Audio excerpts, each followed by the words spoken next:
दोस्तों सब्सक्राइब करें हमारे चैनल को और बेल आइकन को प्रेस करके ऑल पर क्लिक करें। अकबर बीरबल में आज की कहानी मूर्खों की फेहरिस्त। बादशाह अकबर घुड़सवारी के इतने शौकीन थे कि पसंद आने पर घोड़े का मुंह मांगा दाम देने को तैयार रहते थे। दूर दराज के मुल्कों जैसे अरब, पारसिया आदि से घोड़ों के विक्रेता मजबूत व आकर्षक घोड़े लेकर दरबार में आया करते थे। बादशाह अपने व्यक्तिगत इस्तेमाल के लिए चुने गए घोड़े की अच्छी कीमत दिया करते थे। जो घोड़े बादशाह की रुचि के नहीं होते थे उन्हें सेना के लिए खरीद लिया जाता था। बादशाह अकबर के दरबार में घोड़े के विक्रेताओं का अच्छा व्यापार होता था। एक दिन घोड़ों का एक नया विक्रेता दरबार में आया। अन्य व्यापारी भी उसे नहीं जानते थे। उसने 2 बेहद आकर्षक घोड़े बादशाह को बेचे और कहा कि वह ठीक ऐसे ही 100 घोड़े और लाकर दे सकता है, बशर्ते उसे आधी कीमत पेशगी दे दी जाए।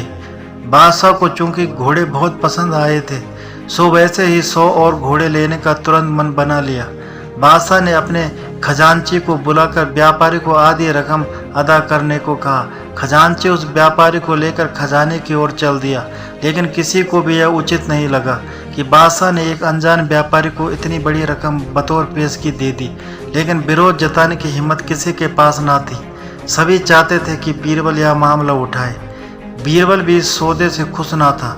वह बोला, हुजूर, कल मुझे आपने शहर भर के मूर्खों की सूची बनाने को कहा था। मुझे खेद है कि उस सूची में आपका नाम सबसे ऊपर है। बादशाह अकबर का चेहरा मारे गुस्से के सुर्ख हो गया। उन्हें लगा कि बीरबल ने भरे दरबार में विदेशी मेहमानों के सामने उनका अपमान किया है। गुस्से से भरे बादशाह चिल्लाए, तुम्हारी हिम्मत कैसे हुई हमें मूर्ख बताने की?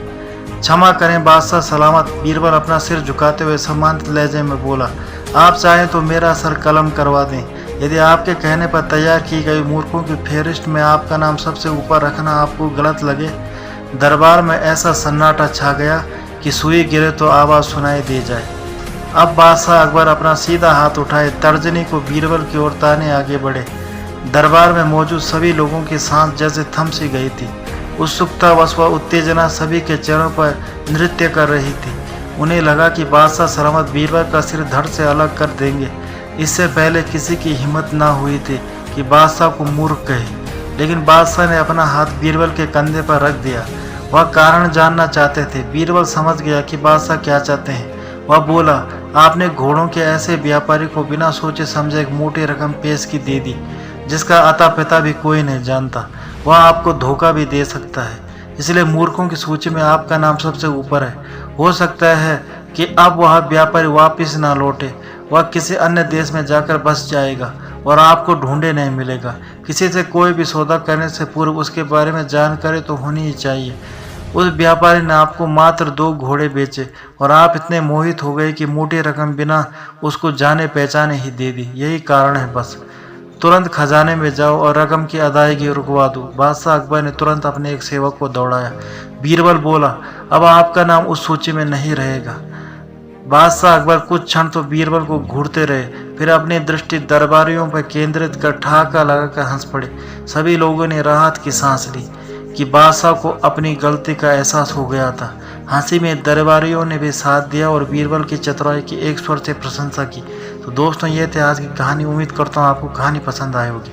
अगर आपको कहानी पसंद आए तो चैनल को सब्सक्राइब करें, बेल आइकन को प्रेस करके ऑल पर क्लिक करें, वीडियो को लाइक तथा शेयर करें और हमें सपोर्ट करें। धन्यवाद।